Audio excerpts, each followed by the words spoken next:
Alors Reda, bonjour. Donc tu es animateur de l'émission Survivre au sida sur FPP. Est-ce que tu peux brièvement nous la présenter?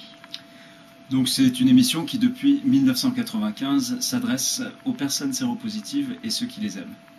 De quoi traite l'émission? L'émission parle de tout ce qui peut intéresser les personnes atteintes et leurs proches. Donc ça va évidemment des questions médicales jusqu'à des enjeux qui peuvent intéresser les personnes concernées mais qui n'ont rien à voir avec la maladie. Pourquoi avoir créé cette émission?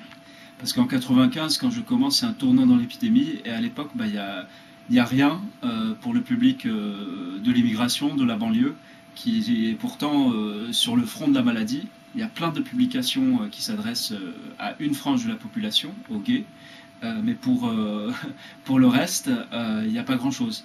Donc petit à petit, au fil des ans, l'émission s'est construite pour devenir ce qu'elle est aujourd'hui, avec 200 000 visiteurs tous les mois sur le site survivreausida.net. Où est-ce qu'on peut l'écouter, cette émission? Évidemment sur le site, mais aussi sur Fréquence Paris Pluriel, sur le 106.3 de la bande FM en région parisienne, sur Radio Podous à Pau, sur Radio Laser à Rennes, et j'espère dans les mois qui viennent sur d'autres radios associatives ou locales. Et évidemment sur Internet où on peut l'écouter en podcast comme directement sur le site. Et quand peut-on l'écouter? En région parisienne, les horaires depuis très longtemps sont le mardi de 17 à 18 heures. Alors la grande nouveauté cette année, c'est que l'horaire de la rediffusion le mercredi matin a changé. C'est maintenant de 8 à 9 heures du matin. Donc si vous êtes dans votre voiture le matin, par exemple, ou à la maison, vous pouvez vous brancher sur le 106.3 en région parisienne, sinon c'est sur le net.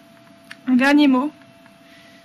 Moi, j'insiste sur le fait que l'émission est participative, elle a permis au fil des ans à des dizaines de personnes qui n'avaient jamais fait de la radio de prendre le micro, de s'exprimer en leur propre nom, plutôt que d'avoir d'autres parler à leur place, ça c'est le plus important, et aussi permettre avec la plus grande rigueur de confronter le point de vue des personnes atteintes avec celui des professionnels, des médecins, des militants qui participent aussi à la lutte contre le sida.